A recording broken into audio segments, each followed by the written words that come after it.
This story begins when Sheriff James McCord arrives in a small town in Nevada. He doesn't come just to visit, but to investigate the mysterious death of his brother, who was brutally murdered. His original intent of seeking revenge slowly transforms into a greater fight for justice. Set in the Wild West era, the story centers on Thomas McCord, a pastor in that very town.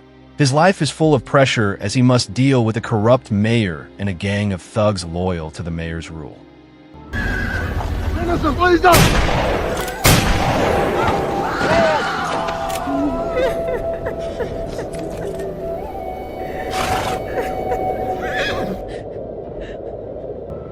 The church is the only place where Thomas feels safe. That's where he often writes letters to his brother, James, who lives far away and has long considered Thomas a coward for refusing to go to war. 3 years have passed since the Civil War ended, but the tension and scars of the past still linger. In his letters, Thomas pleads for James to come to the town and stand for justice, which has long been absent. You would survive the war and stand for righteousness. I write you now for your help. There are bad men here, terrorizing this good community. I have taken a stand and have paid a price for it. While writing a letter one day, Thomas is visited by Jenny, a prostitute wanting to leave her old life behind.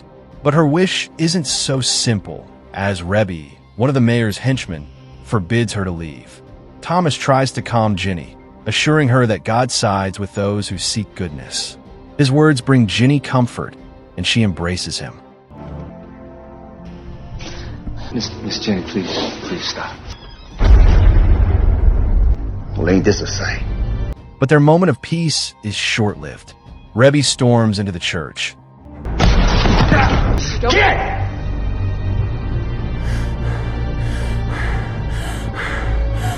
You done messed up, preacher.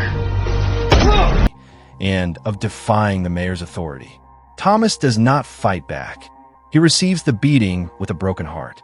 Unfortunately, the brutality doesn't stop there. Thomas is burned alive inside his church. You should play along. But no, you gotta be all high and mighty. You know, I walk through the valley of the shadow of death. I will fear no evil, but thou art with me. And that was from the mayor. See you on the other side, Reverend.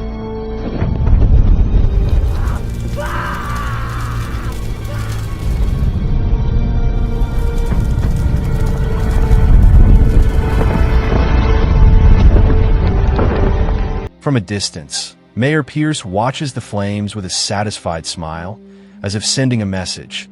Anyone who defies him will meet the same fate. A few days after the tragedy, a lone rider crosses the Nevada desert. It is James McCord, and his mind is set to demand justice for his brother's death. Help me! Strap him up! Upon arriving in town, James witnesses a group of thugs preparing to whip a black citizen. Calmly, he reminds them that the Civil War was fought over racial issues, and the racists lost. This man's crime.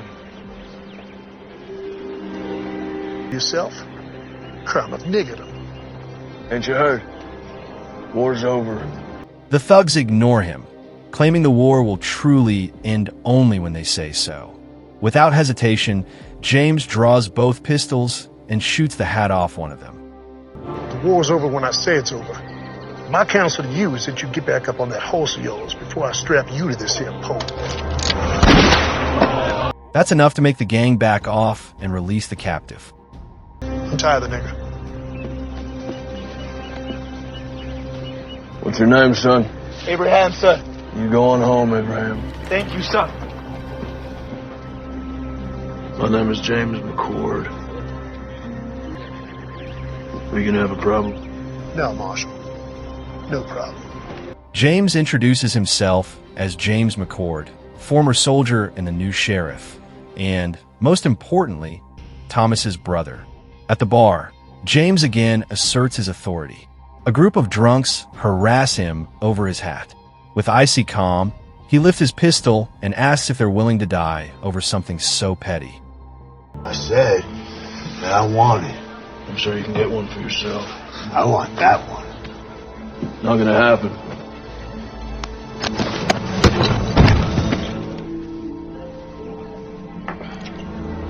Unless you want to die for this hat, I suggest you pick up your friend and maybe get him a drink. Predictably, they back down. His actions impress the townsfolk, including Hegg and his men. Still, none dare challenge him. Quietly, the frightened bar owner shows James the remains of the church, though he doubts anything useful can be found there.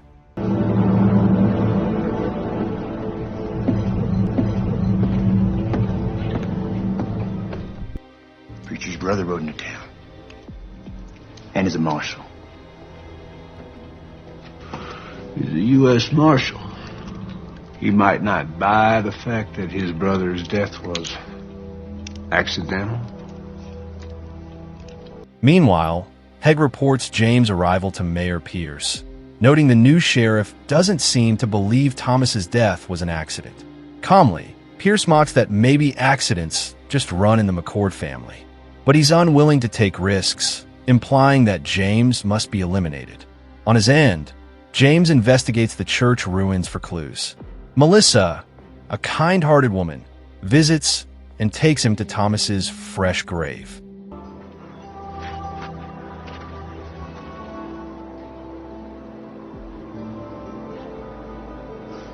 I'm so sorry, little brother.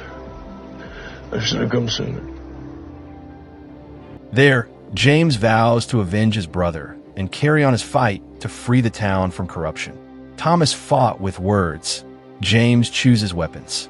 Touched by James's resolve. There are bad men here, terrorizing this good community. I have taken a stand and have paid a price for I it. beseech you, come quickly. Help drive this evil away. Your brother, Thomas. You know how my brother died? There are bad men in this town, and he did stand up against them. I will find out what happened to my brother. If there was foul play, someone will pay for it. Melissa offers her home as a refuge. She also reveals the town's dark past. Before the Civil War, Pierce built his power by smuggling slaves. When war broke out, instead of fleeing, he recruited Hegg and former Confederate soldiers as his enforcers. With them, Pierce rose to power as mayor and resumed his dirty business. Melissa gives James Thomas's belongings, a wedding ring, their mother's necklace, a childhood photo, and a diary she hadn't known existed. After the fire, I found it in the embers. Our mother, long time ago. Reading Thomas's diary, James uncovers a crucial detail. Pierce is using an old mine to smuggle weapons. The next day, James witnesses the town's suffering firsthand. Black residents and women are constant victims of injustice. James realizes he cannot stay silent. That's all you'll get today. Get out of here.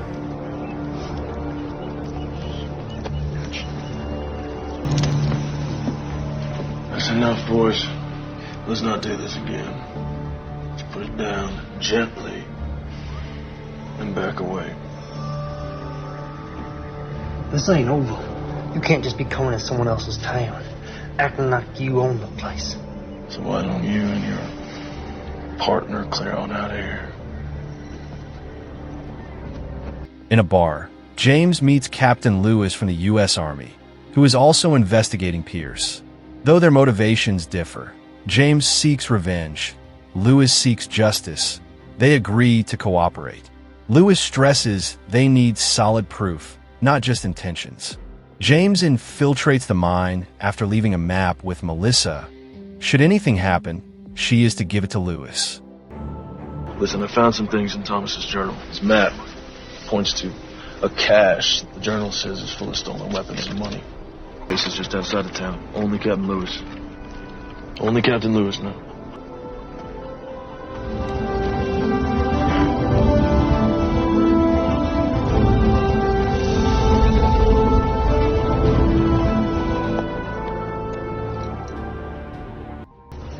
This McCord character, now he can't be allowed to interfere with my business.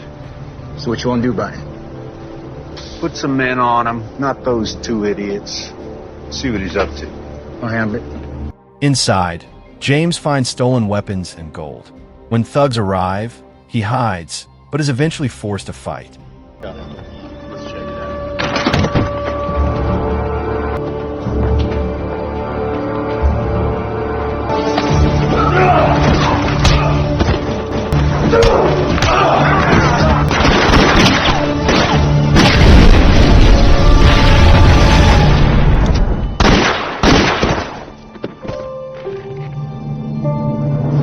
The battle ends with a massive explosion.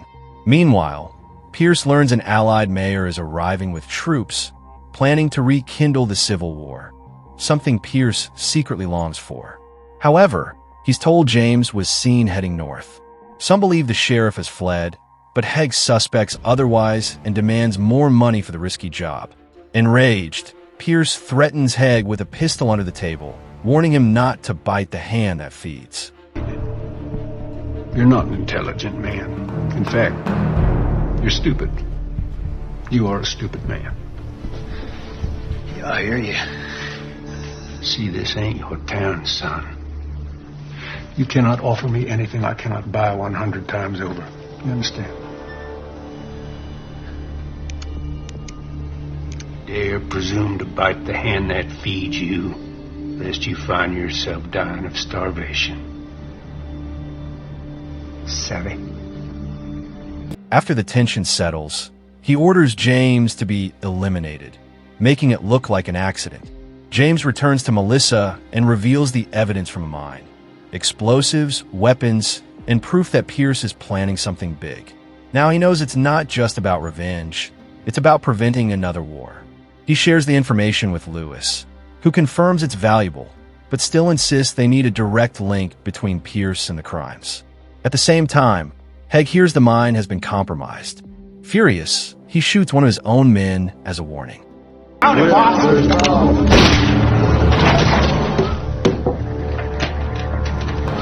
You don't give me a goddamn headache. That night, Ginny lures James to a barn under the pretense of giving him information, but it's a trap. She hands him over to Hegg. Here it comes now. Sergeant.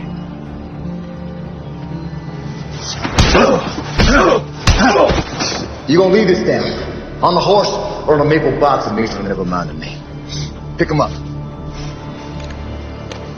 Though Hegg wants to kill him, orders demand James be given one last chance.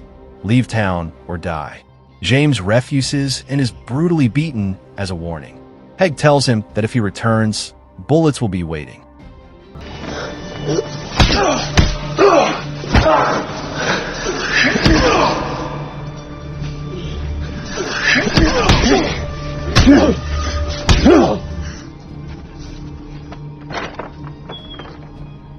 Bloodied and broken, James returns to Melissa's house and is nursed back to health. Melissa fears James will meet the same fate as Thomas. James explains he is different. He doesn't rely on words to fight violence. As Melissa grapples with her past, they begin to grow close. I don't want you to end up like Thomas. And the world is at its cruelest. He preached compassion. That ain't me. There's no forgiveness here. Thomas was a good man. I guess what I'm trying to say is I'm not going to end up like him because I'm not like him. Use me. Take your time. Go slow. Go slow.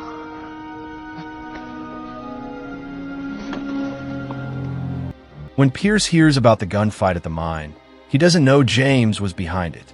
He appoints Hegg as the new sheriff and promises him a top security post under the future Western Regional President. Counting on you.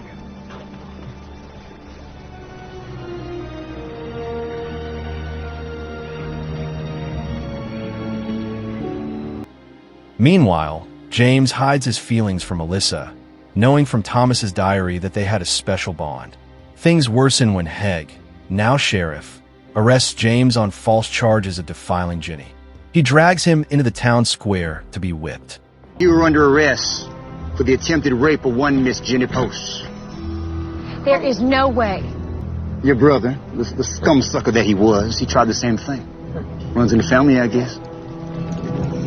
Hey, you're going to jail. Time up.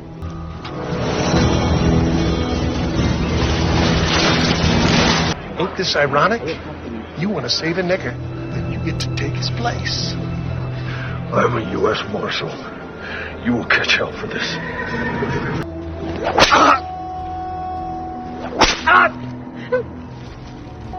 This is your doing. The townsfolk watch in silence, including a devastated Melissa. Pierce enjoys the spectacle, claiming he's protecting the town's women, and begins courting Melissa as a future bride. Racked with guilt, Ginny tries to flee town, but is caught and beaten by Heg. In despair, Melissa vows to do anything to save James, even submit to Pierce. But James is thrown into jail and sentenced to death. Melissa pleads with her father, Mr. Collins, who rallies the townsfolk and gathers them at the church ruins. There, Melissa delivers a moving speech, regretting their silence during Thomas's murder and calling on them to redeem themselves by saving his brother and freeing the town. I'm not gonna be a slave again. I moved out west with my boy to start a new life as free men. It ain't been easy, but it's damn sure better than it was. Count me in. Thank you, Benjamin. It's time we take a stand. Let's get those sons of bitches.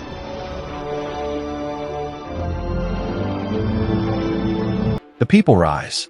With their help, Collins storms the jail. James subdues the guards, but the key is held only by Heg. Left with no choice, Benjamin, the father of a boy James once saved, breaks the lock with a hammer and chisel. Once freed, James and his rescuers are attacked by Pierce's thugs. How many of them you got out there? 2, 3, maybe 4.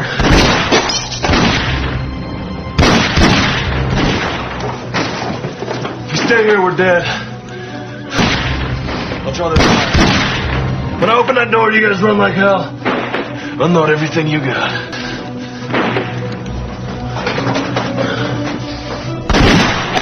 Hold your fire! No one shoots the marshal. He's mine. Meanwhile, Melissa seeks out Captain Lewis and convinces him of James's innocence. Surrounded, James offers to surrender if Collins and Benjamin are spared. Outside, Heg forces James to drop his weapon.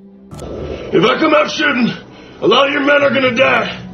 Maybe you, Reb. Maybe. But I've seen enough death. I've took enough lives that if it's my time, so be it. Undo your belt strap. Drop it to the floor. Your rifle. Now, your brother was brave. Like you, like a sow, as he burned to death. Boasting that he killed Thomas, Heg is caught off guard when James draws quickly and opens fire, aided by Collins and Benjamin.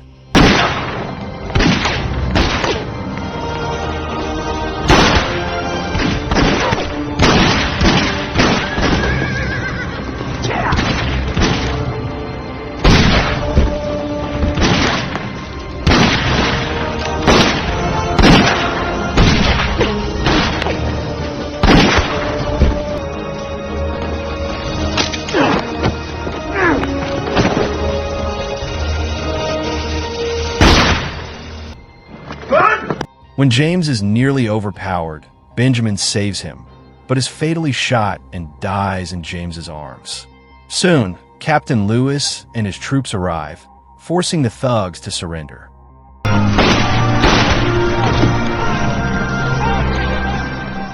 Heg escapes, and James chases him to the charred church. There, Heg confesses he admired Thomas's courage and pleads for mercy. But James shoots him, declaring mercy no longer applies.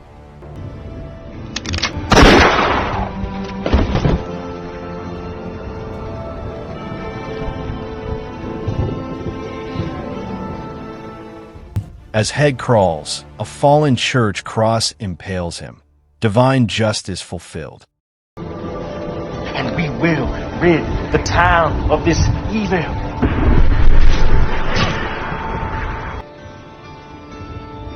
Elsewhere, Lewis and federal agents arrest Mayor Pierce at the mine.